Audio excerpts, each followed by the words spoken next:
एक छोटी कहानी, भाग 5, अंतिम अध्याय।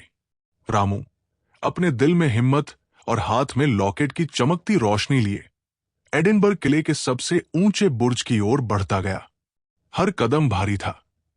पीछे से आती काली परछाई की सिसकियां, पुरानी पत्थरों की सीढ़ियां जो समय के साथ खंडहर हो चुकी थी, और वो सर्द हवा जैसे कोई अदृश्य ताकत उसे रोकना चाहती हो। जब वो बुर्ज के शीर्ष पर पहुंचा तो चांदनी रात अपने पूरे शबाब पर थी।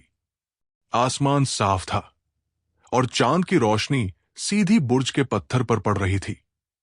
रामू ने बिना देर किए लकेट को वहीं रखा, और जैसे ही चांद की किरण उस पर पड़ी, एक तेज चमकदार रोशनी का फव्वारा फूट पड़ा। उस रोशनी से एंगस की आत्मा प्रकट हुई, लेकिन इस बार वो वैसा नहीं था जैसा रामू ने पहले देखा था। उसके चेहरे पर एक गहरी शांति और संतोष था। उसने रामू की ओर देखकर मुस्कुराते हुए कहा, तुमने मेरी आत्मा को मुक्ति दी, रामू। मैं अब अपने साथियों के पास शांति की दुनिया में जा सकता हूं। उसी क्षण वो काली परछाई एक डरावनी चीख के साथ बिखर गई, जैसे उसका शाप भी टूट गया हो।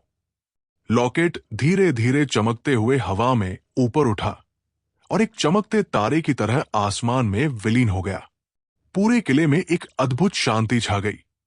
पुराने पत्थर जो सदियों से एक रहस्य छिपाए हुए थे, जैसे अब आराम की सांस ले रहे थे। रामू वहां अकेला खड़ा था, लेकिन उसके दिल में एक सुकून था। वो जानता था कि उसने न केवल एक भूत को मुक्त किया, बल्कि इतिहास के एक अधूरे अध्याय को पूरा किया।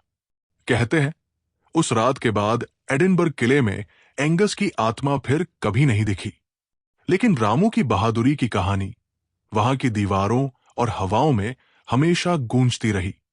हर आत्मा को सिर्फ मुक्ति नहीं चाहिए होती, कोई सुनने वाला, कोई समझने वाला चाहिए होता है। अगर आप अगली कहानी किसी नए किले, नए रहस्य या किसी महिला आत्मा के इर्द गिर्द चाहते हैं तो बताइए। मैं तैयार हूं एक और रहस्य खोलने के लिए।